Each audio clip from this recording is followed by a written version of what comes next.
Muy buen día, ¿cómo estás? Espero que bien. Que la paz de Dios esté guardando tu mente, tu corazón y tu pensamiento. Arrancamos un nuevo día y tenemos que continuar.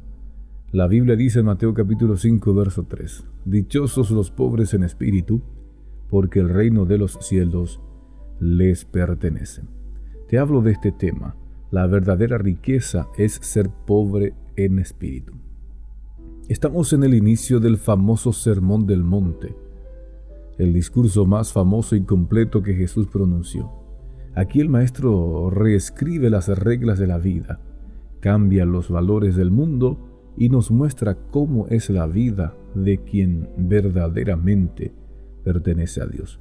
Lo primero que dice, la primera bienaventuranza, es esta frase que hasta nos puede sorprender, pues dice: dichosos los pobres en espíritu.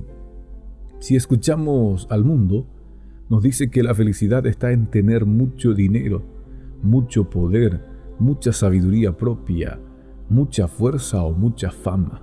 Pero Jesús empieza al revés. Él dice que la verdadera dicha, la verdadera felicidad y el mayor privilegio es ser pobre en espíritu. Pero partimos de esto. ¿Qué significa la palabra dichosos? Antes de entrar en el concepto de pobres en espíritu, debemos entender qué quiere decir Jesús con la palabra dichosos. No se refiere simplemente a estar contento, alegre o divertido, como cuando nos pasa algo bueno por un momento. La palabra original que usó Jesús significa bienaventurado, feliz en el sentido más profundo y más completo, en un estado de bendición y privilegio también delante de Dios. Es algo que viene de adentro. Es una felicidad que no depende de lo que tienes, no depende de cómo te va o de lo que la gente piense de ti. Es algo que viene directamente de la conexión con Dios. En segundo lugar, ¿quiénes son los pobres en espíritu? Esta es la parte central y más importante de este versículo. Muchas veces se confunde. La gente malinterpreta mucho esta parte, pues no se refiere a los que no tienen dinero. No dice dichosos los pobres de bienes materiales. Ser pobre o rico económicamente no es lo que Jesús está señalando en este verso.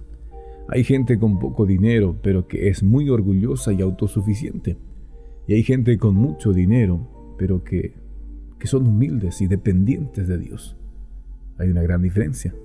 Tampoco se refiere a ser personas débiles, sin carácter o sin valor. Ser pobre en espíritu tampoco es ser cobarde, ni sentirse menos que nadie, ni vivir con un complejo de inferioridad. Ser pobre en espíritu significa reconocer tres cosas fundamentales. Lo primero, reconocer que no tenemos nada propio que nos haga valiosos. El pobre en espíritu dice: Señor, yo no tengo méritos, ni bondad propia, ni sabiduría, ni fuerza que sea mía. Todo lo que soy y todo lo que tengo, lo he recibido de ti. No puedo gloriarme de nada ante tus ojos. Es lo que decía el apóstol Pablo. ¿Y qué tienes que no hayas recibido? 1 Corintios 4:7.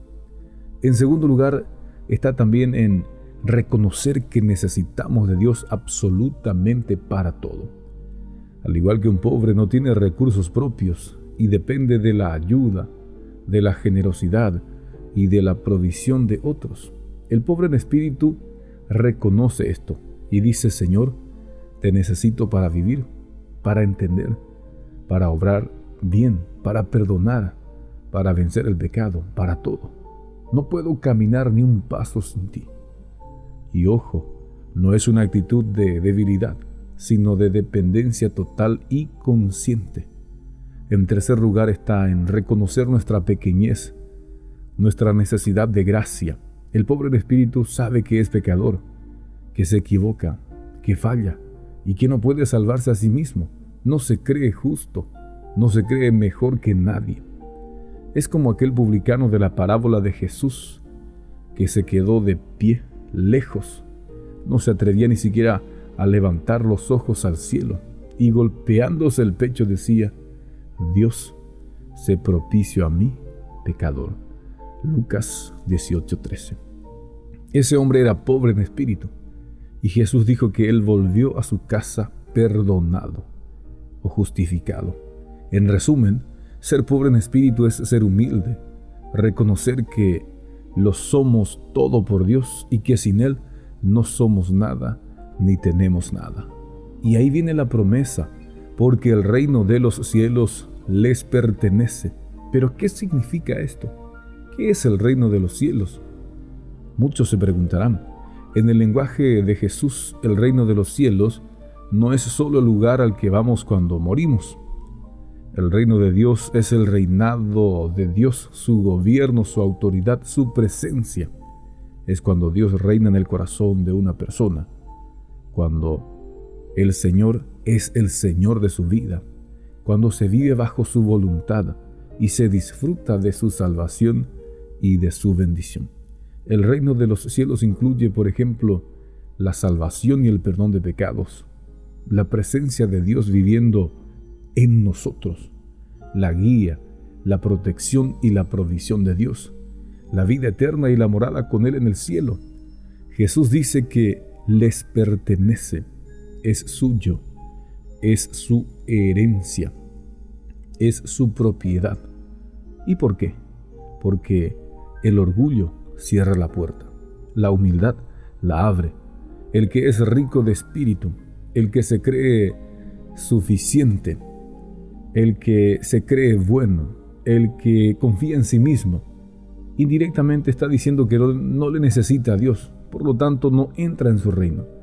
Pero el que es pobre en espíritu, el que sabe que lo necesita todo de Dios, ese es el que recibe todo.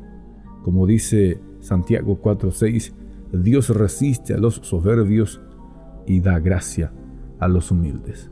El reino de Dios no es para los que se creen dignos, sino para los que reconocen que no lo son y que necesitan la gracia de Dios. Mateo 5:3 nos enseña que los valores de Dios son al revés que los del mundo. El mundo dice, hazte grande, presume, tenlo todo. Jesús dice, hazte pequeño, reconoce tu necesidad y ven a mí con las manos vacías y todo el reino será tuyo. La verdadera riqueza espiritual, mi amigo, mi amiga, no consiste en tener mucho, es necesitar mucho de Dios. La verdadera dicha no está en confiar en lo que eres tú, sino en confiar en lo que es Él. Hoy te pregunto, ¿cómo está tu corazón? ¿Eres de los que dicen, yo puedo, yo sé, yo tengo? ¿O eres de los que dicen, Señor, te necesito? Todo lo que tengo de ti, sin ti no soy nada. Reconocer nuestra situación delante de Dios, nuestra dependencia de Él, es lo que nos hará llegar lejos, es lo que nos hará disfrutar de las promesas de Dios. Que Dios te bendiga, que Dios te guarde y tengas un excelente resto de jornada.